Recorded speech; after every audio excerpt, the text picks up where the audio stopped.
அண்ணனுடைய வசனங்கள் நிறைய படத்துல இருக்கு. அதான் சொன்ன, டே நான் பேசுறதெல்லாம் இருக்குடா அப்படின்ட்டாரு. அண்ணே உண்மையை தானே பேசுறீங்க, இருக்கிறது தானே பேசுறீங்க. அதுதான் அவர் என்ஜாய் பண்ண, பெருசா என்ஜாய் பண்ணாரு. இல்ல அண்ணனை ரொம்ப சார் சொன்ன மாதிரி அமைதிப்படையுடைய உருவாக்கத்தில் அண்ணன் இருந்திருக்காரு. எனக்கும் அவருக்குமான உறவு இங்கே நான் தெளிவுபடுத்த வேண்டியது இருக்கு. பல நேரங்களில் அரசியல் தளத்தில் அவர் ஒரு கருத்து, நான் ஒரு கருத்து இல்லை, அவருடைய கருத்துக்கு எதிர்கருத்து முதல்ல எங்கிட்ட இருந்து வரும். இது மரணிக்கிறது வரைக்கும் இப்படி தான் இருக்கும். அவர் ஒரு கருத்து, எனக்கு உடன்பாடு இல்லாத ஒரு கருத்தை வரும்போது எதிர்கருத்தை நான் வைப்பேன் நான்.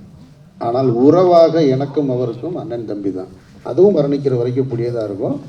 அதை பலமுறை சொல்லிட்டோம், அவரும் சொல்லிட்டாரு, நானும் சொல்லிட்டேன். ஆனால் கட்சி சார்ந்த தம்பிகளுக்கு அது இன்னும் போய் சேரலை. அவங்க என்ன நினைக்கிறாங்கன்னா, நான் அந்த கட்சியில் இருந்து நான் ஏதோ உறுப்பினராக இருந்து பெரிய பொறுப்பில் இருந்து அந்த கட்சியினால் நான் புகழடைந்து அதுக்கப்புறம் வெளியில் வந்து எதிர்கருத்து சொல்வது போல் நினச்சிட்டு இருக்காங்க. அதாவது ஒரு முறை நான் போடலைங்க, 4 தடவை போட்டிருக்கேன். அது அவருக்கு தெரியும். ஒரு முறை போடலைன்னு நான் தானே சொல்கிறேன். அப்போ ஏன்னா என்னுடைய தேவையை சொல்கிறேன் நான். அரசியல் என்பது காலத்தின் தேவை தாங்க. நம்ம எவ்வளோ முறை சொன்னாலும் திரும்ப திரும்ப தான் சொல்ல முடியும். முகலாயர்கள் ஆட்சி செஞ்சுக்கிட்டு இருக்கும்போது இங்கே திராவிட அரசியல் தேவைப்பட்டதா சொல்லுங்கள்? தமிழ் தேசிய அரசியல் தேவைப்பட்டதா? வெள்ளையர்கள் ஆட்சி செஞ்சுக்கிட்டு இருக்கும்போது என்ன அரசியல் தேவைப்பட்டது? சுதந்திரம் தான் அரசியல் அன்னைக்கு.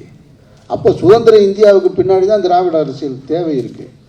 அப்போ திராவிடம் முழுமையாக தங்களுடைய பணியை சரியாக செய்யாமல் போனால் தான் தமிழ் தேசிய அரசியல் அங்கே மேலோங்கி நிற்கும். அப்போ காலத்தின் தேவை தான் ஒரு அரசியலை முடிவு பண்ணுதே தவிர தப்பு ரைட்லாம் சொல்லவே முடியாது இதில். அப்போ நான் எதன் பக்கம் நிற்கிறேன்னா, என்னை முதல்ல பாதுகாக்கிறதுக்கு வரணும்.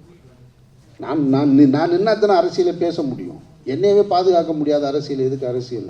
அந்த இடத்துல சின்ன சின்ன முரண் வரும், அவ்வளோதானே தவிர அவருக்கு எப்பவும் நான் ஸ்பெஷல் தான், எனக்கு அவர் ஸ்பெஷல் தான். அதில் ஒரு மாற்று கருத்து இல்லை. செய்திகளை உடனுக்குடனும் துல்லியமாகவும் தெரிந்து கொள்ள சப்ஸ்கிரைப் பண்ணுங்க.